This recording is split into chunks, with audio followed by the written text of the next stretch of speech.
छोड़ के जा रहा हूं। दुख सुख की जो कहेरी सो जननी मेरी कहले।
कह के रोहिदास ने अपने प्राण त्याग दिए।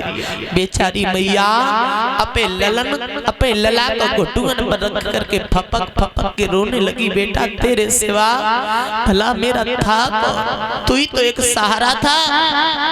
बताओ मेरे भाइयों, अपने से हिसाब लगाना।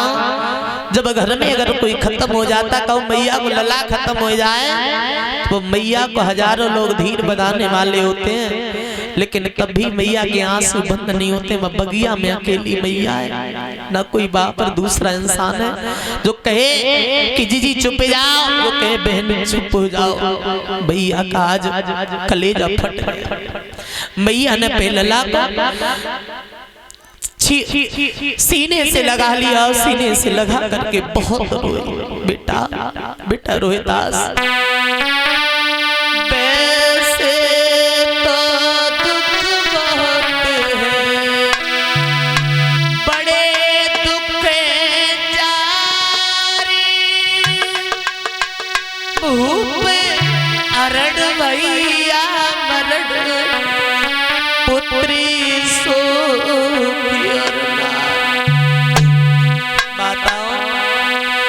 मैया ने पे लला को सीने से लगा लिया, घुट घुट कर रोने लगी। बेटा लाला तेरे सिवा भला इस दुनिया में मेरा है कौन? तेरे पीछे मैंने सब कुछ छोड़ दिया, अब तू मुझे छोड़े जा रहा है मेरा लाल। मैया के आंखों से आंसू वो गाल में लकीर बनाते हुए जमीन में समाने लगे। लोगों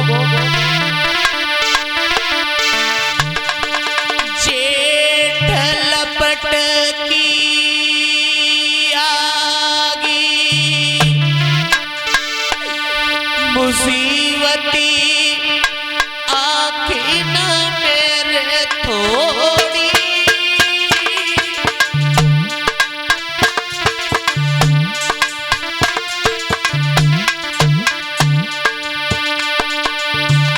आज परदेसन के बीच बिलखती मैया क्यों छोड़ी।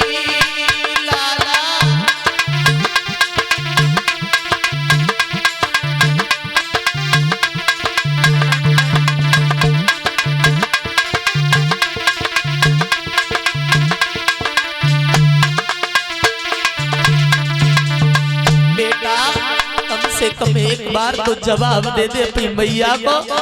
तेरी मैया तेरे ही सहारे जी रही है। लल्ला अगर तूने जवाब तो तेरी मैया तेरे ही साथ जाए।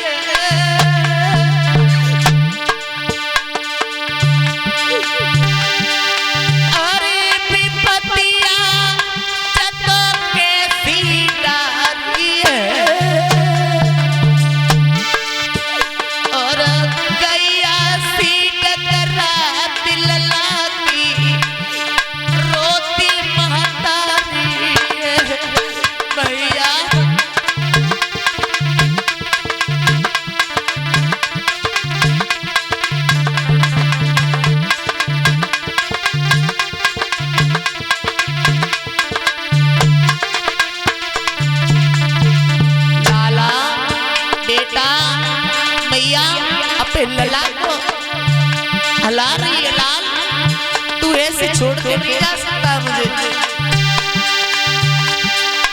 अरे काल में आई करो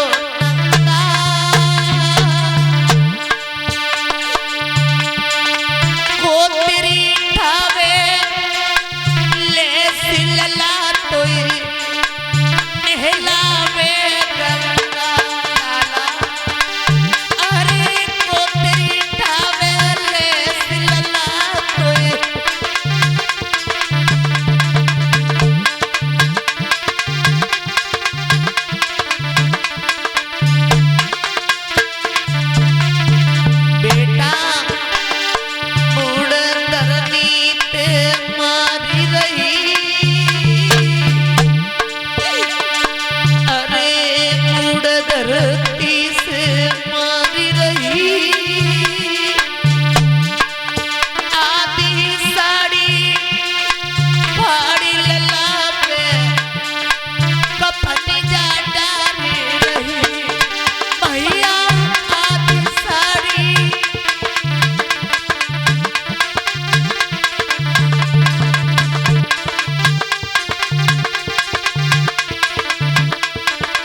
पे लला को सीने से लगा लिया है और जब रोहतास की सांस नहीं आई तो मैया हिलकी भर भर के रोने लगी। मेरे लाल तेरे सिवा मैं कहाँ जाए, तेरे सिवा भला मैंने अपने पिया को छोड़ दिया, सब राज छोड़ दिया, बस बेटा तेरे पीछे। तब तक भाई बाग को माली आएगो, माली कान लोगो बहन त्यो लला मर चुका, त्यो लला मर चुको है और थोड़ा धीर धारो दिल में। सोई मैया कान लगी भैया धीर धारे तो धारे किनके ऊपर, दूसरा कोई है भी तो नहीं मेरे साथ, भला यही एक सहारा था और वो सहारा आज मुझे छोड़ के जा रहा है। भैया मैं धीर कैसे धारा, बोलिए भैया की दिल में और धीर कैसे धारूं, बेटा चलो गो छोड़ के आ दिल में।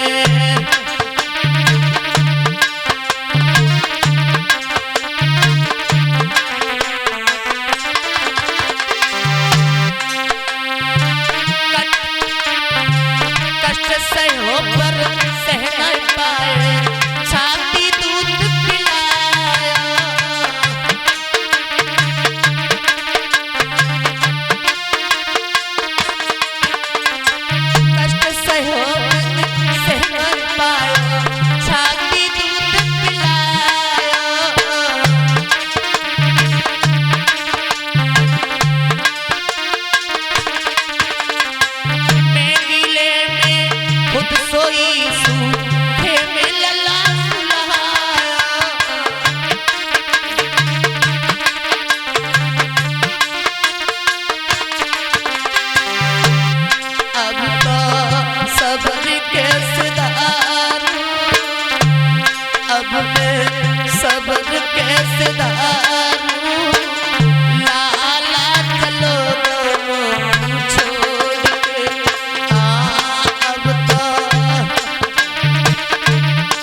अखियां खोलो मुख से बोलो तेरी तेरी मैया।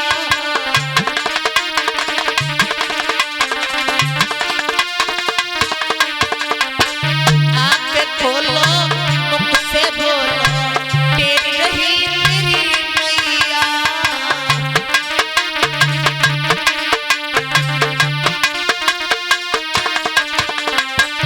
ऐसो निरमोही क्यों हुई हो मेरो लला भैया।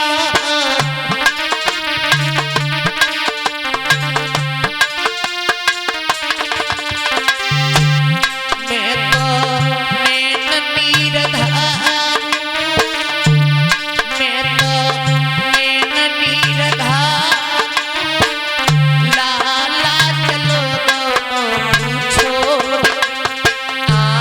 मैं तो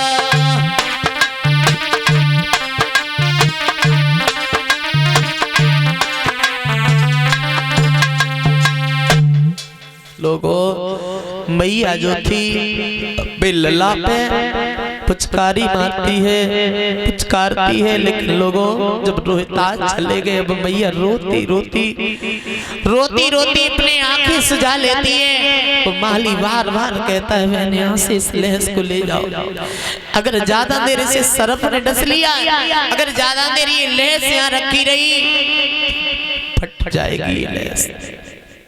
मैया ने इतनी सुनी सी मैया कहने लगी ऐसा कुछ नहीं।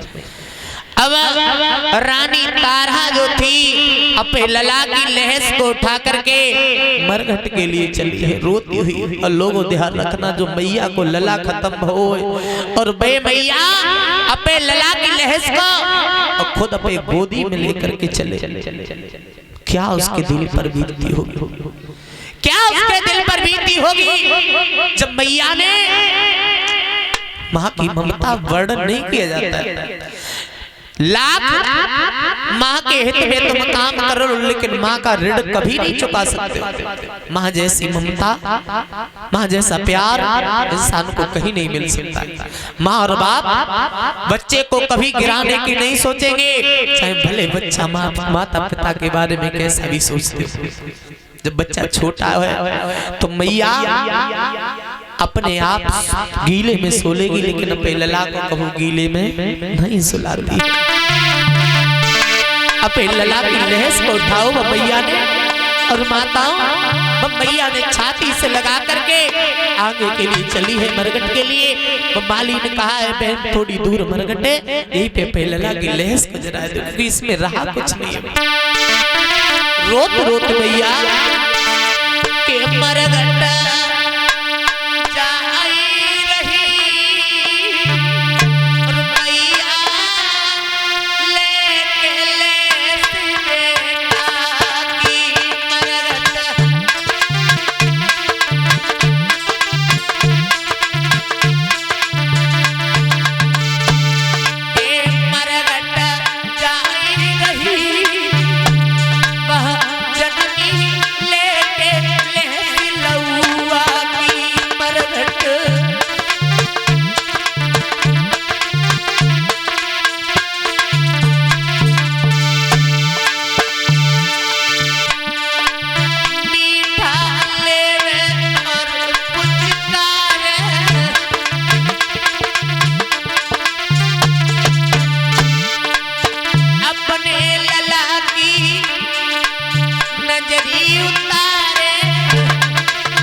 भगवती की मैया लेके ले बेटा की याद करे।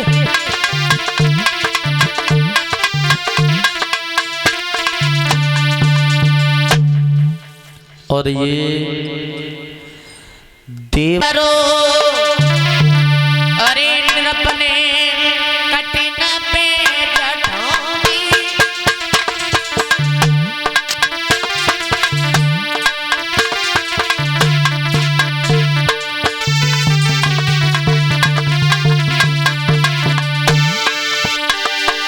अरे भूपने कठिन पे जठानी अरे कफनी उतार के तरले सब दरिया पटरानी अरे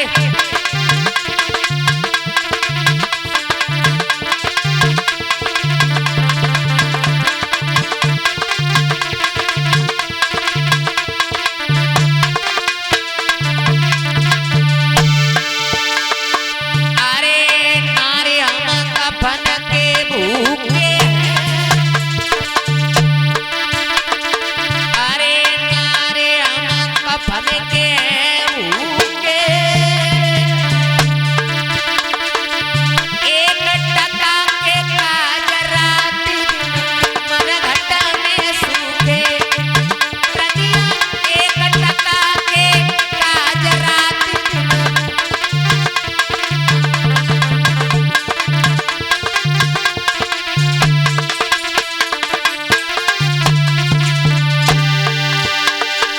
अरे करामती अखियन में गैया सीध करा दिल लागी रोबती मेहतारी गैया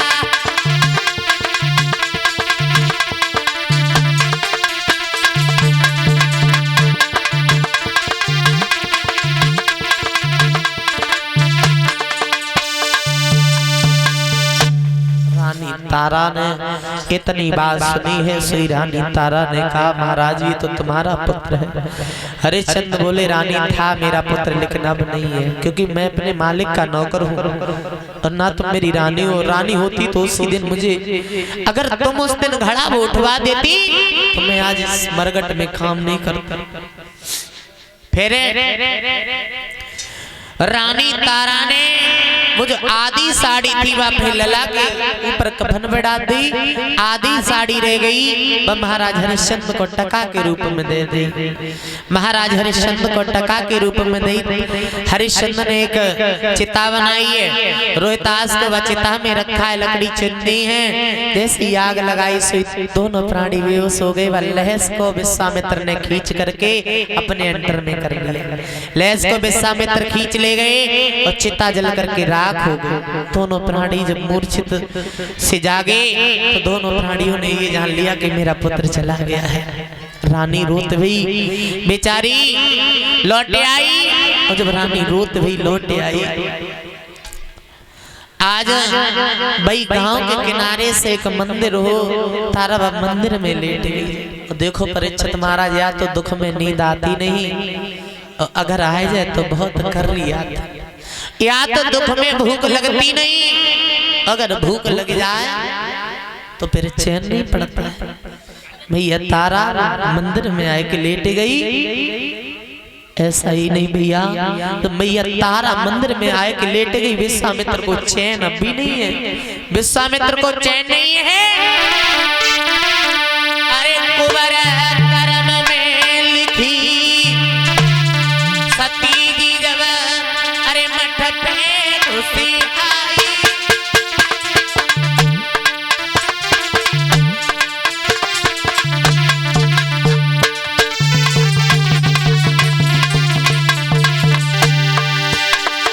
अरे सती जी मठ पे घुसी आई।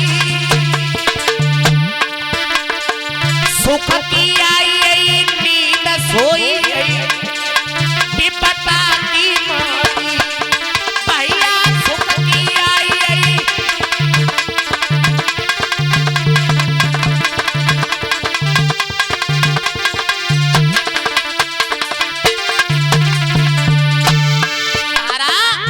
मंदिर में सोई गई आकर के, नहीं समझ पाई, तारा नहीं समझ पाई क्या होने वाला है।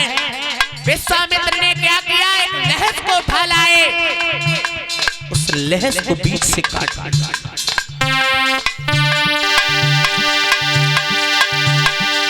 अरे मुड़ी ने आई करी चोरी,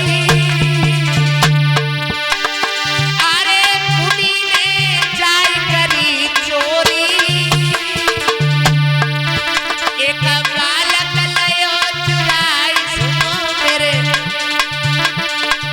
अबे उम्र थोड़ी, एक बालक लो तो चुराई,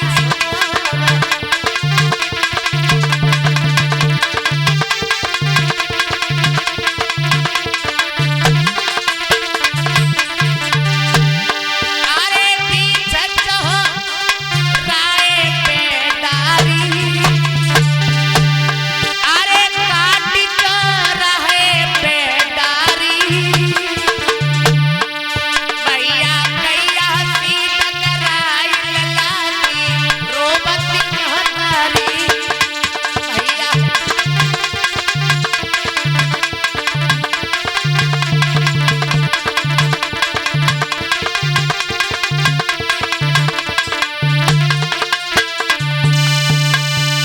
विश्वामित्र ने एक लहस उठाई, लहस को बीच से काट करके आधा हिस्सा इधर रख दिया, जहाँ रानी तारा जो थी, तारा लेटी हुई थी, आधा हिस्सा इधर रख दिया, हाथ भी खून में रंग दिए, होठ भी खून से रंग दिए, और काशी की गली में आवाज लगा दी, सुनो काशी के लोगों, नगर में एक डायन आई है, नगर में एक डायन आई है, वो बच्चे को मारती है, खा जाती है। राजा, गांव वालों ने सुना, गांव वालों ने जाकर के राजा को बताया, राजा ने मंत्री को बुलाया, मंत्री ने कालू मेहतर को बुलाया, और कालू मेहतर ने हरिश्चंद्र को बुलाया। हरिश्चंद्र, हमें खबर मिली है कि नगर में एक डायन आई हुई, और जाओ, मेरा ये आदेश है, गांव के जो पश्चिम साइड मंदिर है, अलोपा भवानी का, माता रानी का जो मंदिर है, वह मंदिर में वह डायन लेटी हुई है, जाओ ये नंगी तलवार तुम्हें मैं दे रहा हूँ, और निसंकोच होकर के उसका वध कर देना। लेकिन हरिश्चंद्र नहीं समझ पाया। अब हरिश्चंद्र जब नहीं समझ पाए,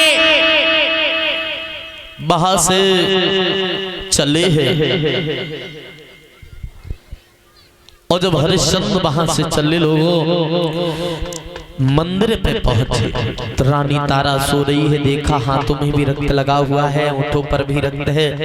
रानी तारा को हरिश्चंद्र ने जगाया, तारा ये तो गलत बात है, आप अरे आपका पुत्र मर गया है, इसका मतलब ये नहीं कि तुम किसी के भी पुत्र को मारोगे।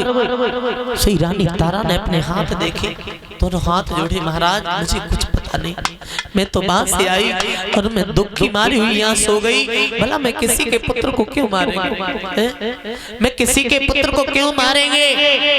रानी ये देखो तुम्हारी दोनों तरफ लहस पड़ी हुई। रानी तारा बोली, महाराज मुझे माफ करना, मुझे नहीं मालूम कि लहस किसकी है, कहां से आई। तारा ने इतनी बात कही। हरिश्चंद्र बोले, रानी लहस कहीं से आई हो, तुम निर्दोष हो, मुझे मालूम है तुम निर्दोष हो, लेकिन मैं तुम्हें छोड़ नहीं सकते, क्योंकि तारा मुझे आदेश मिला है, मुझे आदेश मिला है, तुम डायन हो, डायन मेरी नजरों में नहीं, संसार की नजरों में, और मुझे आदेश मिला है तुम्हें मारने का, और भला मैं तुम्हारा पति नहीं हूँ, यहाँ का नौकर हूँ, जो मेरा मालिक कहेगा वो मैं करने के लिए तैयार है। रानी तारा ने कहा, महाराज मेरा पुत्र मर गया, कोई बात नहीं, अगर आपके हाथों से मैं मर जाती हूँ तो इससे बढ़कर मेरा कोई सौभाग्य नहीं है।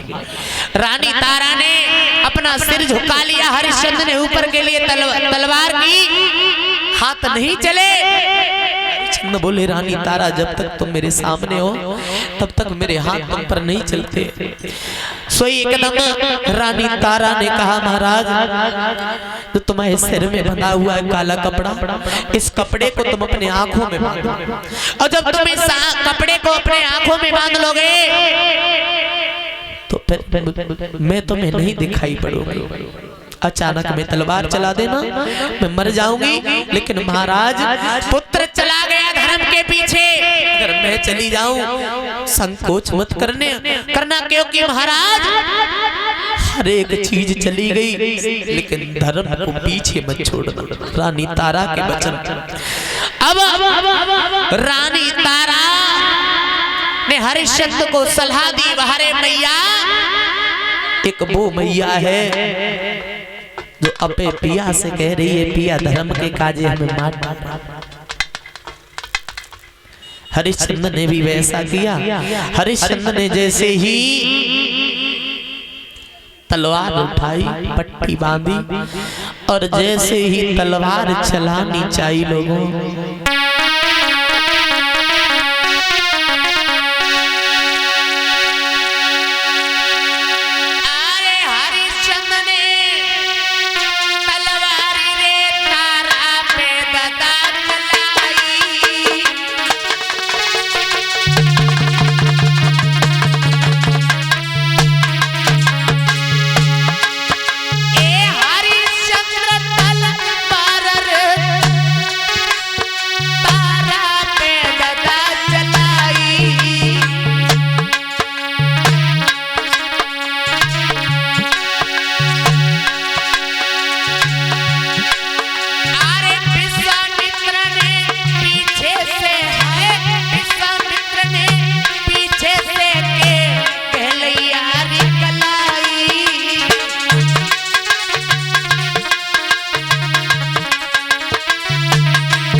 जैसे ही तलवार चलाई गुरुजी और सोई कदम विश्वामित्र आए गए, तलवार हाथों को पकड़ लिया। क्या कर रहे हो राजन? अरे क्या कर रहे हो? तुम्हारी पत्नी है ये। सोई कदम हरिश्चंद्र ने अपने जो आंखों से पट्टी बंधी हुई थी तो उस पट्टी को हटाया, और जब पट्टी को हटाया, आप मुनिराज आप, अरे आप ही तो महात्मा हो जिसने हमारा राजपाट ले लिया। तारा बोली आप ही महात्मा हो जिसने हमारा पुत्र ले लिया।